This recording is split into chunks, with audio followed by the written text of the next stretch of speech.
So எல்லா மனிதனுக்கும் உடம்புல சுகர் இருக்கும், அது நார்மல். அதிகமாக இருந்தால் தான் அதை சர்க்கரை நோய், டயபெட்டிஸ் அப்படின்னு சொல்கிறோம். அப்போ எது நார்மல், எதுக்கு மேலே போனால் சுகர்னு சொல்லுவாங்க அப்படிங்கிறத இந்த வீடியோவில் பார்த்தோம்.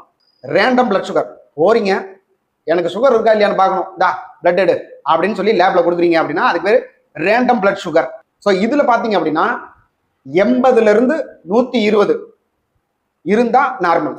அடுத்த டெஸ்ட், வெறும் வயிற்றுல காலையில பச்சை தண்ணி கூட குடிக்காம நேரா போய் பிளட் டெஸ்ட் எடுத்து அதுல சுகர் எவ்வளவு இருக்குன்னு பார்த்தா அதுக்கு பேர் fasting blood sugar, FBS.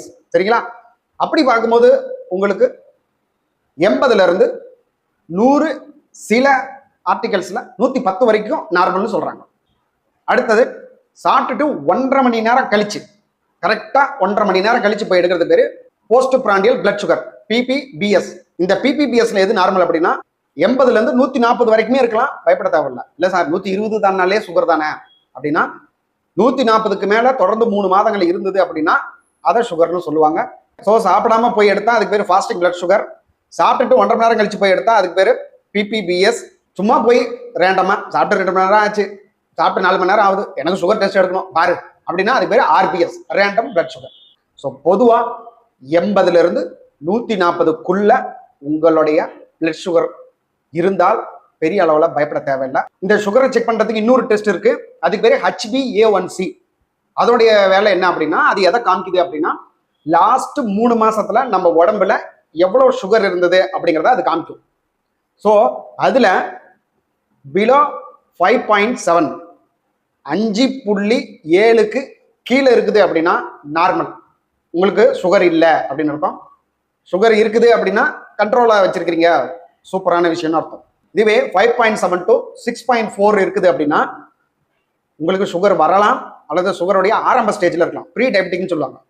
Sugar வரப்போகுது, ஆரம்ப நிலையில இருக்கு, பார்த்துருங்கன்னு சொல்லுவாங்க. இதுவே 6.5க்கு மேல, ஹையஸ்ட் எவ்வளோனா 12, அந்த அதுக்குள்ள இருக்கு, 9 இருக்கு, 10 இருக்கு, 11 இருக்கு, 12 இருக்குன்னா எக்கச்சக்கமான சுகர்னு அர்த்தம். சுகர் ரொம்ப அதிகமா இருக்குன்னு அர்த்தம். எப்போ லாஸ்ட் 3 மாசத்துல உங்க உடம்புல இருக்கிற சுகர் எல்லாமே அதிகமா தான் இருந்திருக்குன்னு அர்த்தம். ஸோ இது வந்து இன்னொரு டெஸ்ட், HbA1c. ஸோ சுகர் இருக்கா இல்லையான்னு நீங்க பாக்குறதுக்கு இந்த HbA1c வந்து ஆப்ஷனல் தான். நீங்க முதல்ல எப்போ எடுக்கும் போதே இதெல்லாம் பார்க்கணும் அவசியம் இல்லை.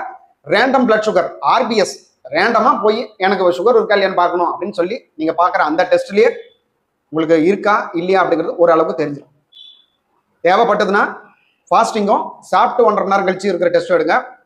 அதையும் தாண்டி தேவைப்பட்டதுன்னா இந்த லாஸ்ட் 3 மாசத்துல எப்படி இருக்குன்னு தெரிஞ்சுக்கணும்னு நினைச்சீங்கன்னா HbA1c டெஸ்ட் எடுத்து பாருங்க. ஸோ இதுதான் சுகர் டெஸ்டிங் மெத்தடு. அதே போல நார்மல் வேல்யூஸ்.